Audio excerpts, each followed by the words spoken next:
DRPS2. Mga kapuso natin at yung mga kids, mag-uusap ulit tayo ha. Lalo sa panahon ngayon na kailangan talaga nag-uusap-usap ang mga magulang at saka ang mga bata. Lalo yung mga minor de edad, mga kapuso natin. Yung pag-usapan naman natin ay itong tungkol sa food supplement para sa mga kids. Kayo, nasabi ninyo na at some point sa buhay niyo, di ba mga magulang? Buti na lang ang tangkad ko. Hanggang ngayon, yan po ang hiling ng mga mami para sa mga kids. Yung mga kids, buti na lang may cherry syrup sa panahon ngayon. Kasama na po natin to, may CGF, Chlorella Growth Factor, mga kapuso. Tumutulong po sa proper growth and development ng mga chikitings with proper diet and exercise. Meron pang lysine, may taurine at saka essential vitamins.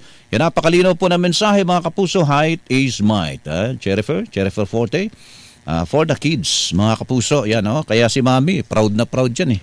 Ayan, at pinagmamalaki niya palagi kung bakit maayos ang paglaki ng kanyang anak o mga anak.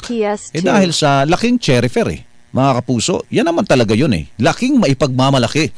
Mahalagang paalala, ang Cherryfer syrup ay hindi gamot at hindi dapat gamitin panggamot sa anumang uri ng sakit.